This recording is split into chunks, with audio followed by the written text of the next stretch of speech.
Добро утро.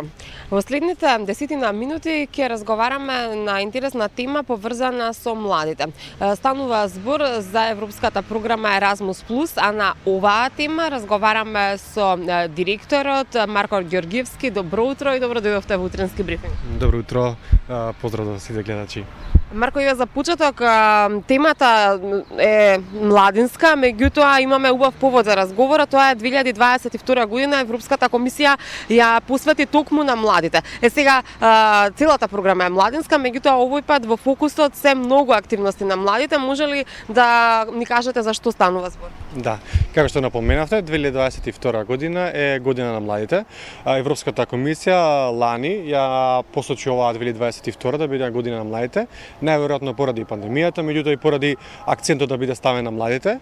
Тоа значи дека многу настани, семинари, изложби и секој вид на настани кои што се поврзани со младите, оваа година ќе бидат некои ставени на пиедесталот.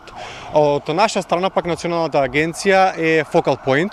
Тоа значи дека сите сите организации, училишта, институции, било кои што имаат идеја да направат некој настан за младите, за да ги малце да ги прикажат во едно подобро светло, ќе треба да се логираат на европскиот Youth Portal, каде што имаме во моментов над 3000 настани на европско ниво, така да може да видат што се случува со низ цела Европа и да организираат некој настан. Ние само како национална агенција сме focal point, односно само да ги верифицираме овие настани, така да сметам дека треба да их охрабриме, особено младите, особено организациите кои што се бават со млади, што е можно повеќе да бидат видливи. Заради тоа и ние национална агенција ќе подобриме нивната видливост, ќе помогнеме во нивната видливост за една цел за 2022 година навистина да можеме да представиме да биде година на младите. Тука ги споменавте младинските организации, училишта, студентски организации, па би ве прашала, има ли ограничување колку пати една младинска организација може да се пријави, односно едно училиште, дали е средно тоа или основно, и од друга страна дали може поединец да се пријави на оваа Erasmus+ програма, бидејќи верувам дека има амбициозни млади луѓе во некои училишта во кои што пак раководството не изразува толку голема желба да бидат дел од програмата. Да, многу добро го напомена ова. Многу повеќе млади луѓе се јавуваат, прашуваат што значи Erasmus или оние кои што не се запознаени. Некако треба да ги поделиме работите. Оние кои што аплицираат се институциите, односно училишта, градинги, средни и високообразовни институции. Они ги аплицираат, а од друга страна ги имаме младинските размени или каде што младинските организации аплицираат. И таму и ваму на крај последниот корисник се младите луѓе, меѓутоа додека станува збор за училишта треба да го добие грантот и подоа тие деца самите да аплицираат на јавните повици кои што ги имаат училиштата. Тие јавни повици треба да бидат транспарентни, да бидат објавени на огласна табла, да може сите да ги видат и да го исполнуваат условите, тогаш да се пријават. Услови нема специфични, особено меѓутоа во зависност од темата такви спецификации или такви квалитети се бараат ке младите луѓе. Од друга страна, например, ке високообразовните институции, каде што најголем дел од средствата на Erasmus програмата завршуваат, околу 50% од самиот буџет завршува во високообразовните институции. Тоа значи дека факултетите имаат два повика, можеби и летен и за зимски семестар, каде што стават повик кој што биде јавно на исто така транспарентно, каде што студентите се пријавуваат. Сега таму има услови, во зависно од тоа студентите каков успех имаат или она што све го пропишува самиот факултет. Меѓутоа, можам да напоменам дека на пример 2014-2020 година во минатата програма над 2200 студенти од нашата земја излегле надвор, дали биле тоа на пракса, дали биле на мобилност. Тоа значи дека имаме навистина голем број на студенти кои што ја исползуваат оваа Erasmus програма. Што може да се научи за време на самата програма? Дали студентите сакаат да искористат за да прошетаат, така да се изразам, или пак навистина се враќаат со стекнати искуства? Да, пак можеме и така и вака, секако нормално дека таму што кај што ќе представуваат, ќе прошетаат, меѓутоа ние тоа го напоменуваме секојдневно дека навистина Erasmus програмата прави да дава голем инпут во развојот на еден млад човек, дали е тоа на професионален план, дали е тоа на приватен план. Тоа кажуваме бидејќи навистина на професионалниот план ќе оди во нека друга земја, каде што има нека друга култура, други луѓе, ќе може да се спозна со таа култура, ќе може да види кои се различностите и според тоа и професионално во делот на тоа зависно какви студии има, меѓутоа и на приватен план ќе осознае многу работи за себе, ќе се осамостои можеби многу повеќе, така да сметам дека ќе запознае другари, познаници од различни краишта на светот и сметам дека многу тоа влијае на развојот на млада личност. Не за џабе се оние сите кои што ни стигаат добри приказки кои што ние ги споделуваме со јавноста, каде што скоро па и да нема негативна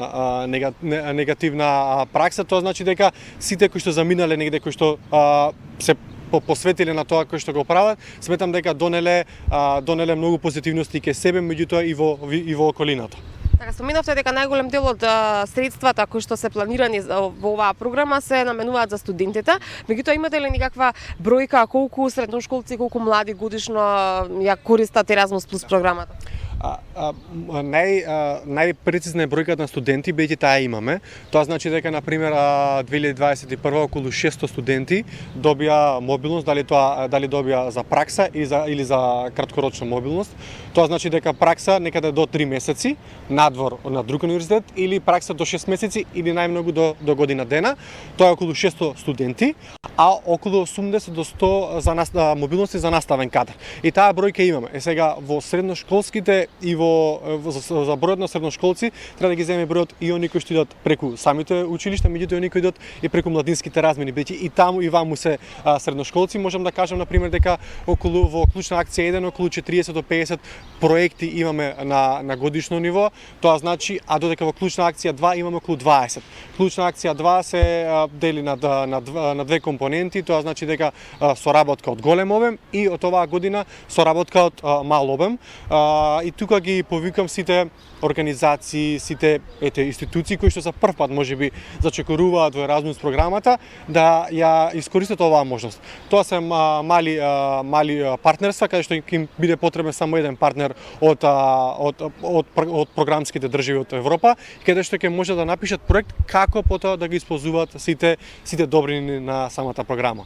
И би сакала да споменеме важно и корисно за сите кои што ќе се заинтересираат од нашиот разговор, младите кои што не се дел од некоја младинска организација можат само иницијативно да се групираат во група од 5 мина, ако не се лажам, и да аплицираат. Како функционира тоа? Тоа е неформална група, односно 5 млади луѓе да се соберат и да напишат проект. Сега нормално има тоа и предности и недостатоци. Недостатоци е дека во искуството во самото пишување на програмата, меѓутоа таква можност постои во самата програма. Меѓутоа младите, јас колку што можам да следам на социјалните мрежи, во секое време има отворени повици, особено за младинските размени. Веќе нашите организации не само што аплицираат во нашата национална агенција, туку аплицираат низ цела Европа и сметам дека има доволно број на проекти, особено младински размени, тоа се околу 14 дена да се работи на некоја мека вештина некаде низ Европа, меѓутоа може и надвор од Европа, и сметам дека имаме и на социјалните мрежи и ние ќе почнеме да што е можно да споделуваме повеќе такви можности, зашто гледам во изминатиот период со време се бараат млади луѓе од 15 до 29 години кои што би можеле да заминат некоја младинска размена.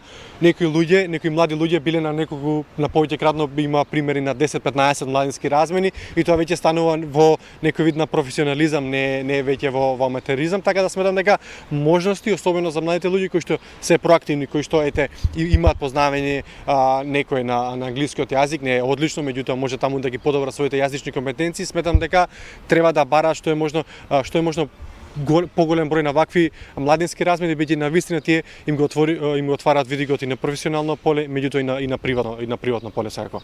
И само што ни кажете кои се темите на кои што најмногу се аплицира, односно при изработката на проектите, на што да се внимава? Да, значи самата Еразмус програма има 4 главни приоритети. Тоа се зелена агенда и борба против климатски промени, дигитализација, инклузија и разновидност и учество во демократскиот живот, односно учество на младите во демократскиот живот. Она што јас можам да го видам вака како проекти, највеќе имаме во делот на инклузија и во дигитализација и зелена агенда, можеби најмалце некако во учество во демократскиот живот. Кога имам оваа прилика, би сакал да ги поканам дека на 9 август ќе се одржи хакатон, кој што е поддржан кој што го во организација на Агенцијата за млади и спорт и Национален младински совет, меѓутоа ние како Национална агенција организација сме поддржувачи на ваквиот проект, хакатон каде што младите на едно место ќе може да развиваат идеи за дигитално учество на младите. Сметам дека такви работи се убави, бидејќи на едно место ќе се соберат млади луѓе, ќе разговараат за идеи, ќе разговараат за можности кои што се од нив изворно, кои што нема да ги наметне некој друг, меѓутоа од самите нивни мотиви, желби да направат нешто подобро за ова општество. Марко, тука некаде јас ќе ти се благодарам за денешното вклучување во утрински брифинг. Интересни беа овие теми, се надевам и корисни за нашите гледачи.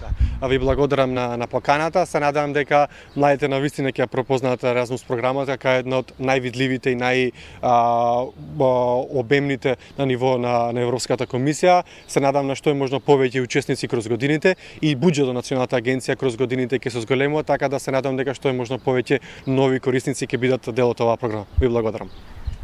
Имавте можност да ги слушнете сите новитети околу Еразмус Плюс програмата од директорот на истата Марко Ѓоргиевски.